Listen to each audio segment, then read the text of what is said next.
जय हिंद दोस्तों, स्वागत है आपका इस वीडियो में। इस वीडियो में हम पढ़ने वाले हैं हिंदी के महत्वपूर्ण प्रश्न, यानी जो कि आपकी परीक्षा की दृष्टि से बहुत ही महत्वपूर्ण होने वाले हैं, क्योंकि हाल ही में आपकी परीक्षाएं भी होने वाली हैं। यानी आपकी यूपी यानी उत्तर प्रदेश पुलिस कांस्टेबल की होने वाली है।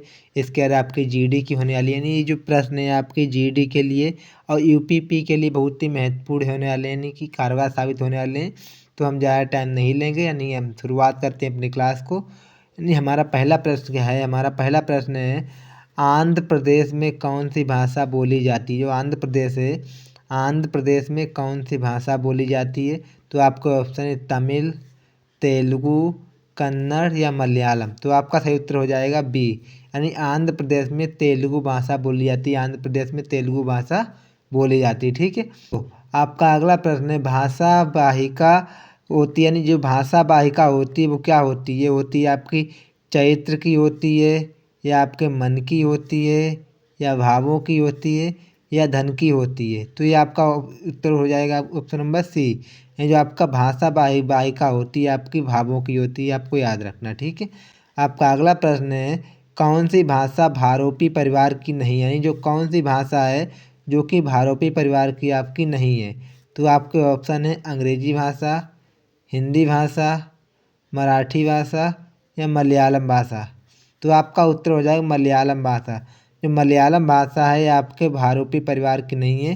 जो मलयालम भाषा है आपके द्रविड़ परिवार की, आपको याद रखना है। ठीक है, शेष जो आपकी यानी जो जितनी भी ये अंग्रेजी है, मराठी है, हिंदी है, ये आपके भारोपी परिवार की हैं, आपको याद रखना है। ठीक है, आपका अगला प्रश्न है, भारतीय राष्ट्र कांग्रेस की बम्बई प्रांतीय शाखा के पूरे अधिवेशन में सर्वप्रथम हिंदी का प्रयोग किसने किया था?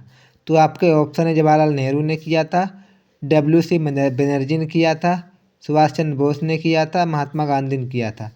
तो आपका उत्तर हो जाएगा ऑप्शन नंबर डी, यानी महात्मा गांधी ने किया था, याद रखना। ठीक है, भारतीय राष्ट्र कांग्रेस की बम्बई प्रांत शाखा के पूरे अधिवेशन में सर्वप्रथम हिंदी का प्रयोग महात्मा गांधी ने किया था। ठीक है, आपको याद रखना है। आपका अगला प्रश्न है, हिंदी मुद्रण के लिए देवनागरी टाइप का विकास किसने किया? जो हिंदी मुद्रण के लिए जो देवनागरी भाषा थी इसके टाइप का विकास किसने किया? तो आपके ऑप्शन है मदन मोहन मौलवी ने, महात्मा गांधी ने, बाल गंगाधर तिलक ने या राजा राम मोहन राय ने।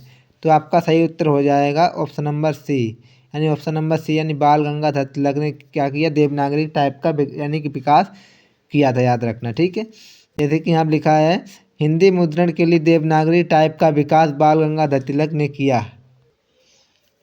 आपका अगला प्रश्न है, सरस्वती प्रेस की स्थापना करने वाले चिंतामणि घोष किस राज्य से थे? यानी जो सरस्वती जो आपकी प्रेस थी इसकी स्थापना करने वाले जो आपके चिंतामणि घोष थे, ये किस राज्य से थे? तो आपके ऑप्शन है Bihar, option number B Uttar Pradesh, सी है आपका बंगाल और डी है गुजरात। तो आपका सही उत्तर हो जाएगा सी, यानी ऑप्शन नंबर सी आपका क्या हो जाएगा? सही हो जाएगा। सरस्वती प्रेस की स्थापना करने वाले चिंतामणि घोष बंगाल के निवासी थे। ठीक है, आपको याद रखना है। आपका अगला प्रश्न है, बंगदूत के संपादक कौन थे? जो आपका बंगदूत है इसके संपादक कौन थे? तो आपका ऑप्शन है ईश्वर चंद्र विद्यासागर, केशव चंद्र सेन, नवीन चंद्र राय, राजा राम मोहन राय। तो आपका सही उत्तर हो जाएगा राजा राम मोहन राय जो थे बंगदूत संपादक के, यानी बंगदूत के संपादक से, आपको याद रखना। ठीक है, आपका अगला प्रश्न है, कौन सा क्षेत्र हिंदी भाषी नहीं है? यानी ये कौन सा क्षेत्र है जो कि हिंदी भाषी नहीं? तो आपका एक है जबलपुर, खड़गपुर, गोरखपुर या फिर आपका समस्तीपुर। तो आपका सही उत्तर हो जाएगा ऑप्शन नंबर डी, यानी खड़गपुर जो है आपका हिंदी भाषी नहीं है, याद रखना। ठीक है, आपका अगला प्रश्न है, अयोगात्मक तथा योगात्मक क्या है? अयोगात्मक और योगात्मक क्या होते हैं? तो आपके ऑप्शन है भाषा का स्वरूप है, भाषा का आधार है, भाषा का वर्गीकरण है या भाषा का इतिहास है। तो आपका उत्तर हो जाएगा ऑप्शन नंबर सी, यदि भाषा का वर्गीकरण है आपका अयोगात्मक तथा योगात्मक। ठीक है, आपका अगला प्रश्न है, हिंदी को गुसाई भाषा के रूप में किस प्रदेश में जाना, यानी जो हिंदी है हिंदी को गुसाई भाषा के रूप में किस प्रदेश में जाना जाता है? तो आपके ऑप्शन है तमिलनाडु में, केरल में, कर्नाटक में या आंध्र प्रदेश में। तो तो आपका सही उत्तर हो जाएगा ऑप्शन नंबर बी, यानी केरल में जाना जाता है हिंदी को गुसाई भाषा के रूप में। ठीक है। आपका अगला प्रश्न है, भारत की राजभाषा क्या, नहीं आपको बताना कि भारत की राजभाषा क्या है। तो आपके ऑप्शन है संस्कृत, हिंदी, अंग्रेजी या मैथिली। तो आपका ऑप्शन हो जाएगा बी, यानी हिंदी जो है भारत की राजभाषा, याद रखना। ठीक है।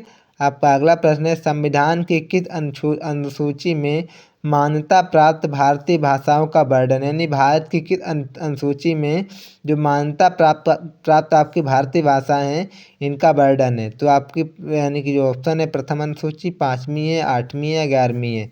तो आपका उत्तर हो जाएगा 8वीं अनुसूची में, यानी कि वो भाषाएं आपकी मान्यता प्राप्त हैं, वो भाषाएं ली गई जिनकी यानी कि जिनको मान्यता प्राप्त है। ठीक है।